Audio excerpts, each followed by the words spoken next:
Hey everybody, I'm Jody Vance. And I'm George-affleck. And it's time for... Fired? You can't fire me. I quit. UnSpun.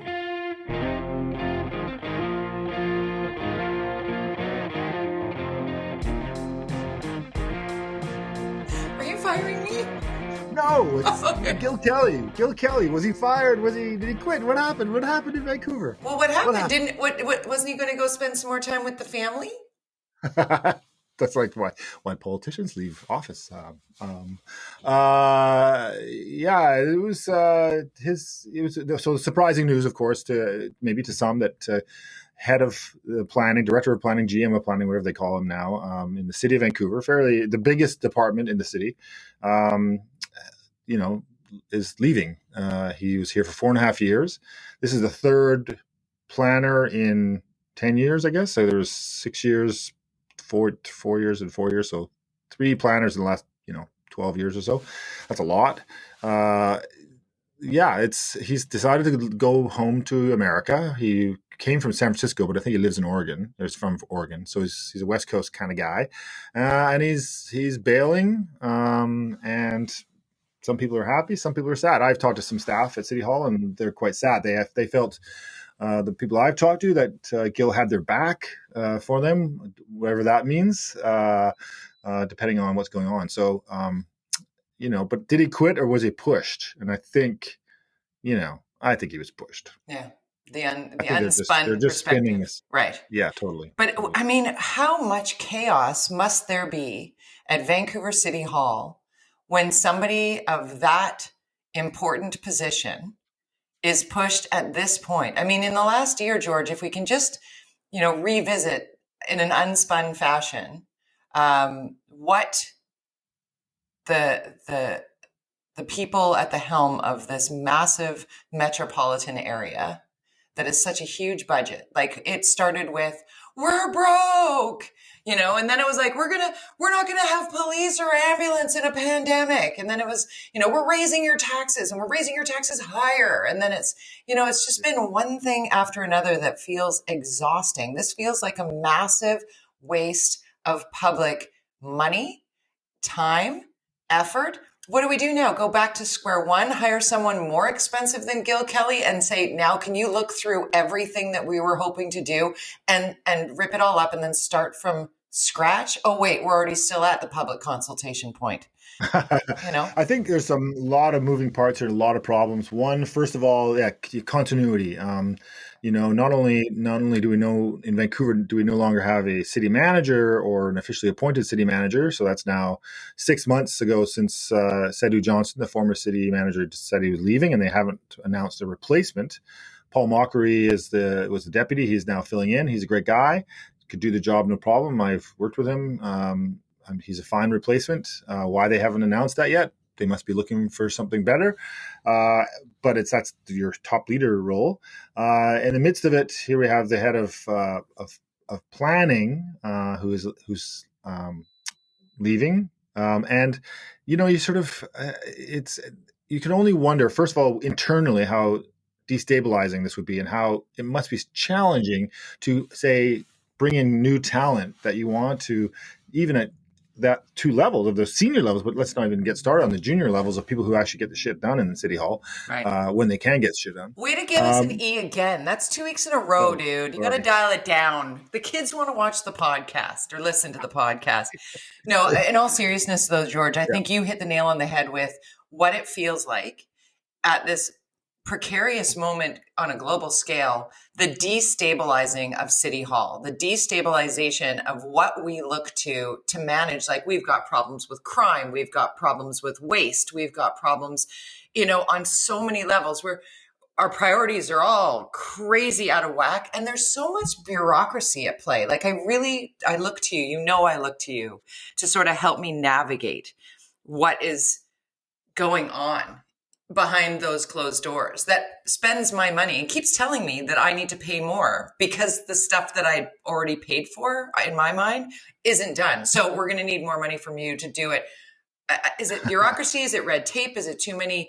Like, do we need a department of engineering and a department of planning? Do we need, them to not really connect and talk to one another without Yeah, it's a good question. I mean, the intermixing of engineering and planning is a good question. I think it's something that they almost work separately, and then within it, planning, of course, there's people who have their own kind of bureaucracy that are related to landscaping, and I've heard so often that projects get delayed because the landscaping strategy plan is not up to the level that landscaping would like to see it at, and so they have their approval process. Everybody has their own, and then legal, and then real estate, and then there's the politicians throwing in motions, and so it's that are slowing everything down, and all the environmental crisis that we have, this emergency, adding all these other layered issues and related to flooding, and then you have the safety issues, which Vancouver is a leader when it comes to things like sprinkler systems and making sure your home is safe. And so if you want to build a laneway house, as Francis Bula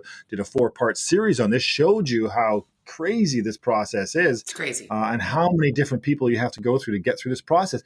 When we were there, and I asked Francis about this when I talked to her recently, we were talking about her article. I said, well, what, because she's covering City Hall. She's been covering it forever. And when I was there, we did a thing called, and it was with Gil Kelley, about creating this sort of Nexus fast pass process.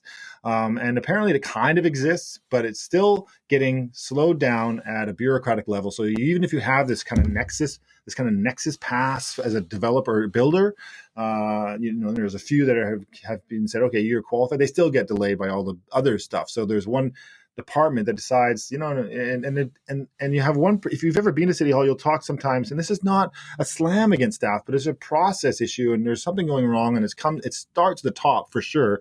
If you ask one person at one end of the counter this thing, and then you ask the same question to somebody at the other end, they'll have different answers. And because there probably are two different answers. One of the first presentations that Gil Kelley did when I was there in 2016, and I posted this slide a few times on my Twitter account, was the magnitude of overlap and redundancy and increased amount of bureaucracy and rules and regulations. Yeah. This slide is just like, it's crazy, color-coded nightmare. It's a color-coded nightmare. And it's gotten worse.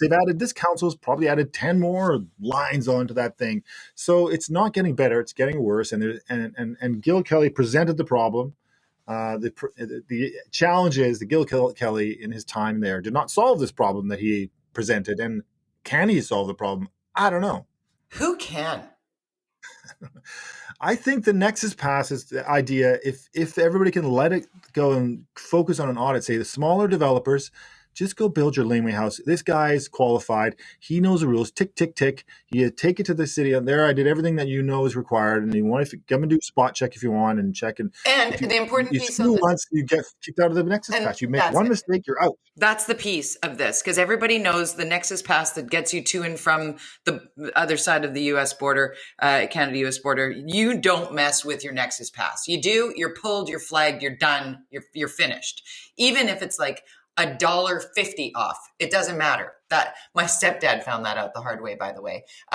Living in Bellingham and coming up here with speakers in his car to deliver to my brother, and had the receipts, the whole thing said, and they said, how much? And he said $1,500. And then they said, okay, pull aside. We're just going to double check. It was $1,501.36. Like something just crazy. Lost it.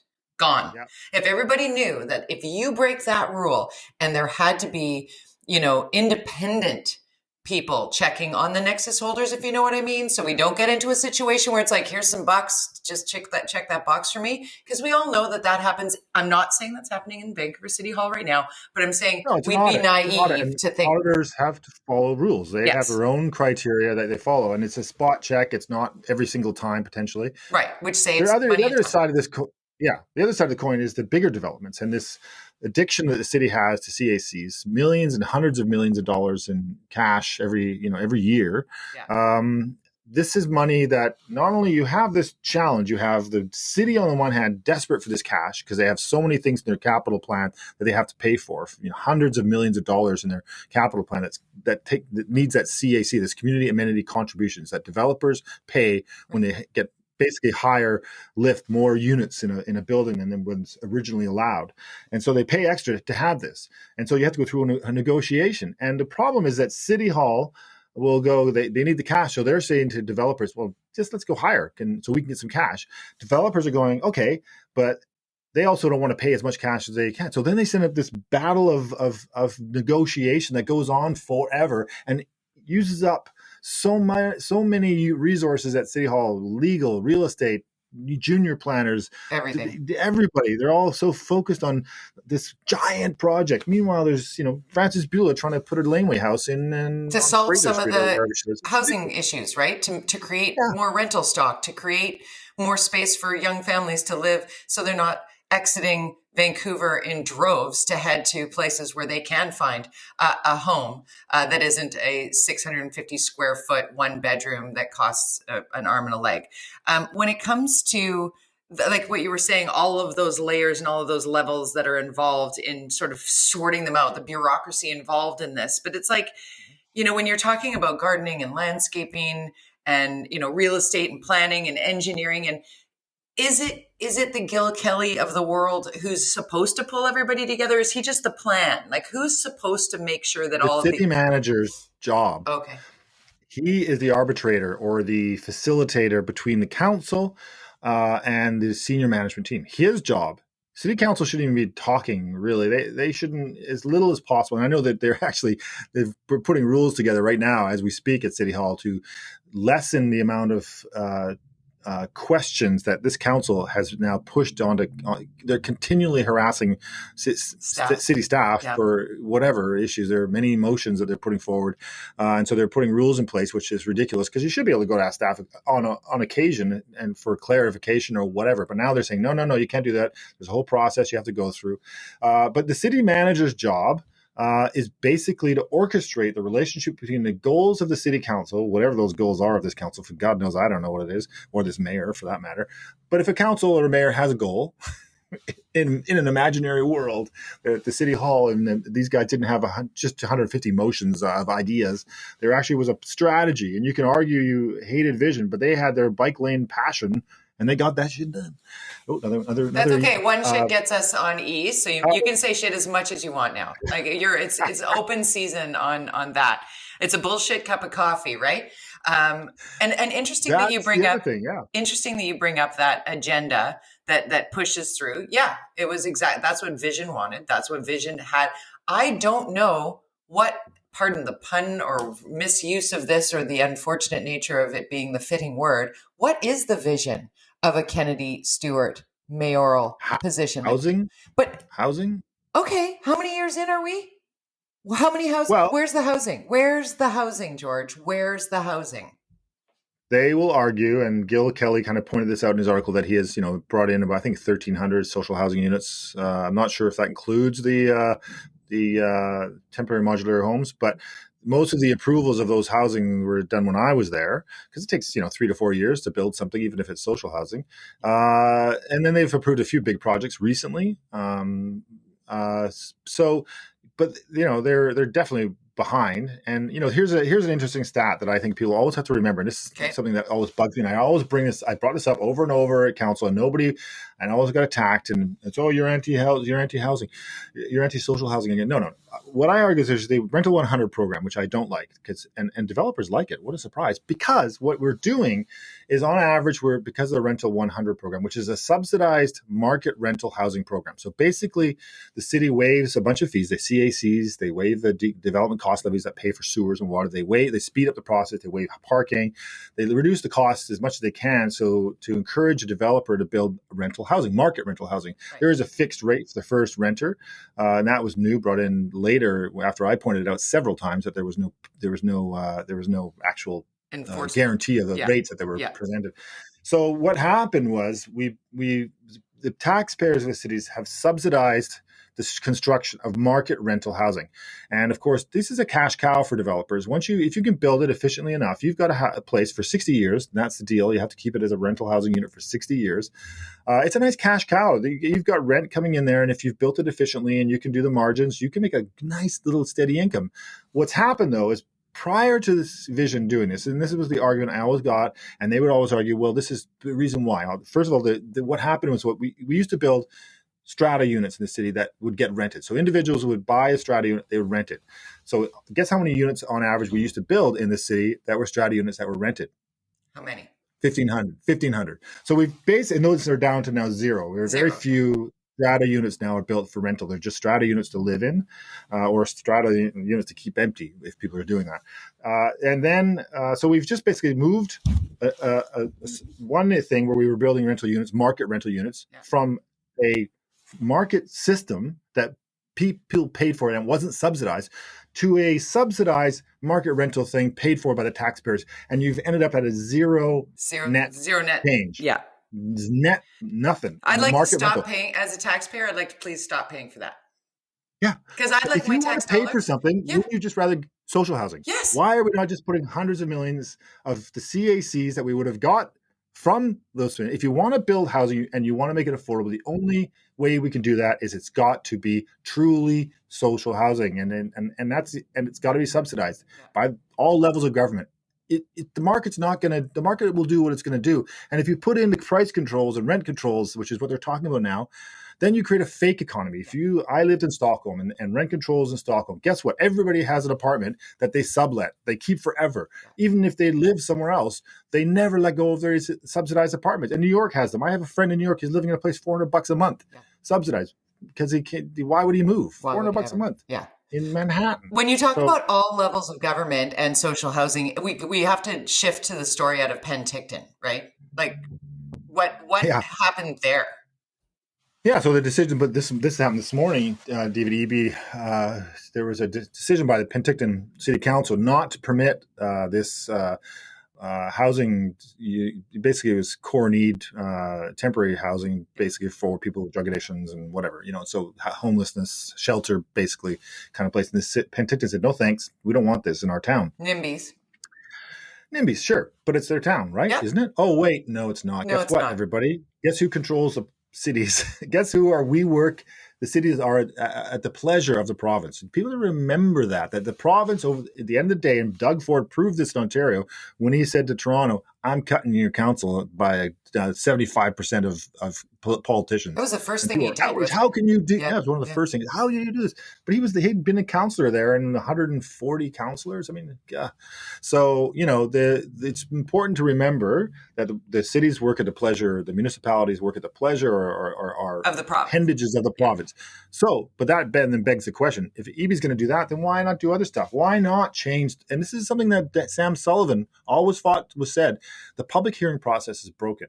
There needs to be a better way that the provincial government has to say, this is how the public hearing process should work. It's like, once you've mandated the ability to have, the zoning of a building, that's the zoning of the building. You don't even need to go and ask the city, just build it. Why the red tape then? Why is it wrapped up in so much red tape to get to what you need to do to get done? But I mean, but in the back and forth of this, George, like what you just said, just so much common sense attached to it. We spend all the time to come up with the plan, to create the zone, to create the parameters of what the zoning actually means. There should be no further changes to that, period. Because that's something else that we've talked about here on this podcast is how, zoning is kind of like, for some people, because you can kind of get it changed if you know the channels and you go the right way, and you can kind of because the CACs or whatever you were saying that because staff are encouraging developers to go up zone totally, and they're going, I don't want to up zone. Well, we want you to because we want the cash. Exactly. So, but if we stop with that back and forth, right, the bureaucracy of that, because that then leads, we all see the boards that go up on a place that's going to be developed, and it's like in consultation now. Here's what the plan is. If you have comments on this, or you get a letter in your mailbox or whatever, everybody's up in arms down what is it, like 8th and Burrard or 8th and right where the Arbutus subway line is going to be on West Broadway. I think it's 8th and Arbutus. There's like a social housing development that is going in there, and the people around it are just freaking out, and they are I heard about that, not at all afraid to say, we don't want them in our neighborhood. And I'm like, okay, what? You got to think about what you're talking about here. Like human beings who need a leg up, like them in this could be you. It's not there where, come on, everybody. Yeah. I live in Yaletown. We have a lot of social housing units in Yaletown, next to downtown East Side, probably by far the most. Yeah. And it's concerning, but also, and there was one that was developed in Dunbar back in the NPA days in early 2000s. That's, and there's this temporary modular housing that's built now in every corner of the city. Are we having problems in those neighborhoods with that? I don't hear it. I don't see it. We do know there are issues related to that development, the Marguerite Ford development, which is because they created a development that was meant for one thing, and then they halved it and turned it, so they created chaos. It is a very chaotic situation that I hope people have learned from. I mean, and we are in this process together as a community, but we have to figure out, instead of being halted by the NIMBY or the bureaucracy or the 9 layers of red tape, like there needs to be a way. Because I remember, the high school students, the elementary and high school students that were close to what would have been this new temporary modular housing going in Marpole, right? And I had these students on radio with me that they were like, we want this. We want to help our community. Like, I think the young people might actually save us in this, George, because I have a couple of friends who live in that area near the Kitsilano development proposal. And I had to say, if you want to be like country living, you shouldn't be living in Kitsilano, because I lived in the equivalent of what would have been social housing when I was a teenager. I'm living on my own. I had a 400 square foot studio that backed onto an alley in Kitsilano. And, it was anything but fancy, but it was mine and I could pay for it. I could afford it. I could live there. It wasn't even remotely fancy, but I wasn't looking for fancy. I just needed a place to live while I did my 2 jobs and my waitressing gig and my schooling, right? So, I mean, we got to give people the opportunity to have that. And Kitsilano used to be that place. And now the people who grew up here now are the cranky old people, I'll say. They're like, oh, I don't like these damn kids in my neighborhood. It's like, you were one. We were those people, right? Like, that's what social housing are for, people that were living barely paycheck to paycheck. And that was me. I mean, without that, being able to have that $400 a month, teeny tiny little box. There is so much proof mixed neighborhoods, from whether it's seniors, whether it's persons with disabilities, whether it's young people, poor people, rich people, all of them, need to be spread across the city to provide not only continuity as far as, but it also creates compassion and understanding, and it just makes total sense. And there's so much proof. I mean, the West End is a perfect example of a very, very, always has been highly mixed neighborhood, and barring a few, it's a pretty safe place to walk around in. And as a downtown, before Yaletown, that was it. You would go to, and I lived in the West End from like the mid 80s, 87 to 95. Oh, the good old days, George. Yeah, I $400 or $420 a month or whatever I was paying for rent. Stop at the Love Affair on your way home. Yeah, that's right. Yeah, dance on a speaker. Nobody was ever worried. Mushroom burgers. Hello. Never felt so. But you had grandma. My grandmother lived there in the 70s. And that's the kind of neighborhood it was meant to be. And I think that these NIMBYs have to get their heads screwed on. But I do understand when neighborhoods like Yaletown are frustrated because they're seeing more and more social housing being placed there, and they feel like it's being put off balance. Right. Because you have to create that balance. So because it's knee jerk, though. I mean, social housing shouldn't be a hotel, right? With no supports. Therein lies we got to clear out this park because people are dying, which you called a year before they started having the significant issues there, if I may. If you're not following George _Affleck on the old Twitter, you need George _Affleck at Jody Vance, Jody with a Y Vance. Of course, you're at the Orca.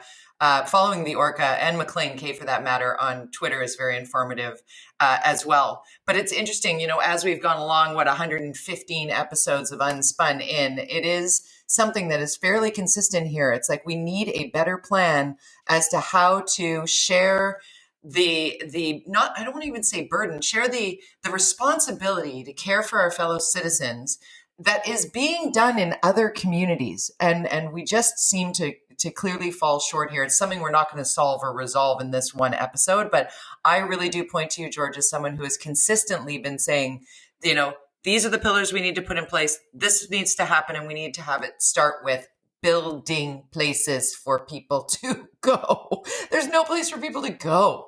We need that old school, walk up, just simple stock standard everything, that you would see back in those 80s and 90s places, right?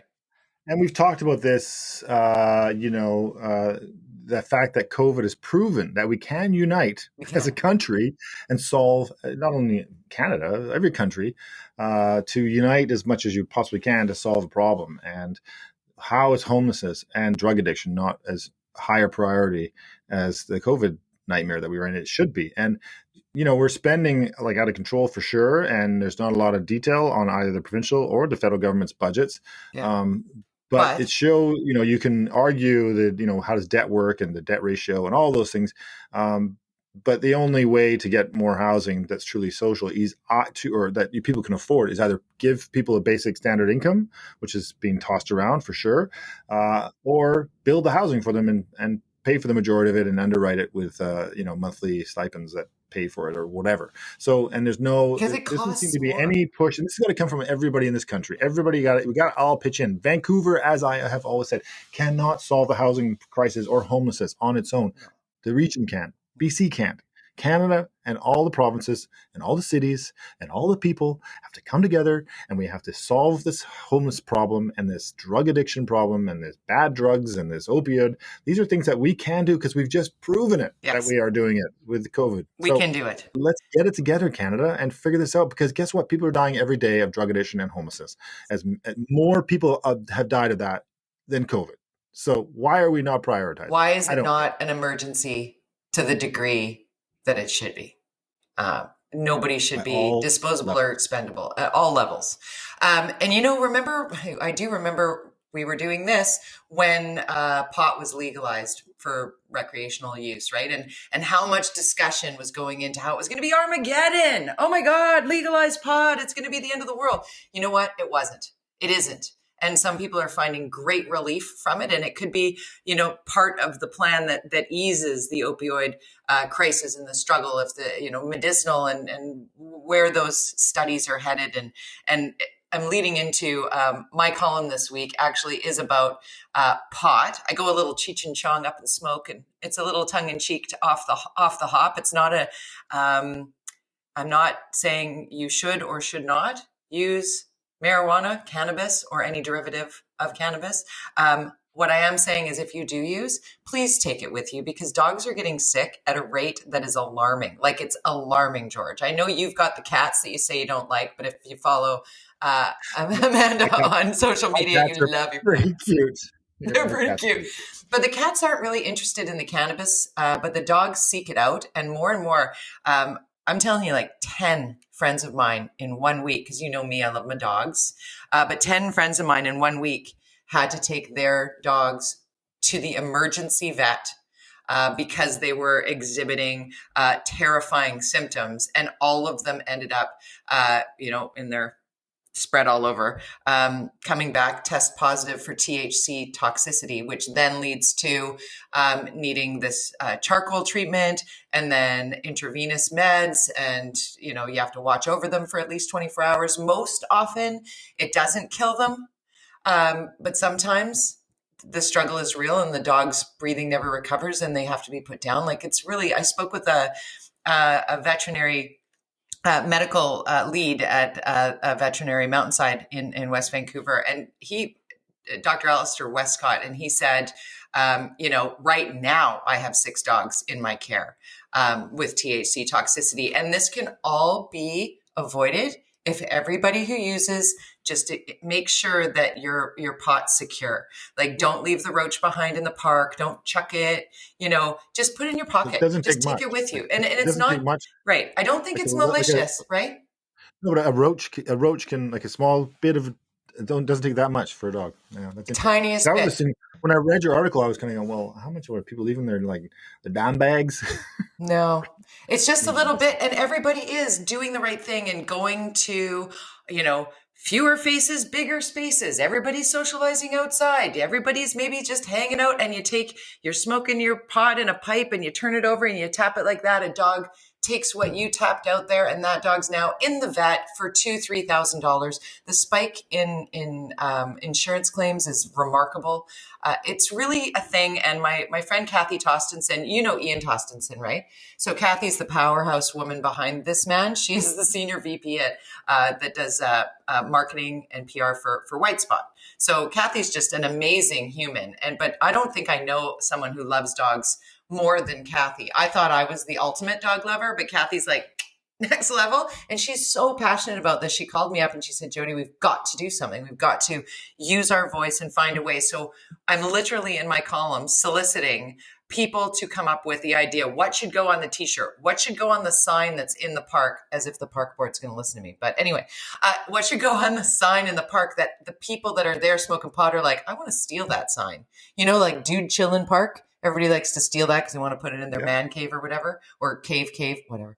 But I want to come up with that sign that's sort of international. So it doesn't matter if English is your second language, that you can also understand. Please don't drop your roach here. Your joint is killing my dog, like whatever it is.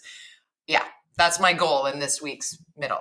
Can it be a picture of you showing me exactly how you smoke a drugs? Because you seem to figure out that style. Is that from high school? Where did you? Oh, yeah, high school for sure. I hung out with the potheads for sure. I was their designated driver. You know, say goodnight, George. Peace, man. Bye, dude.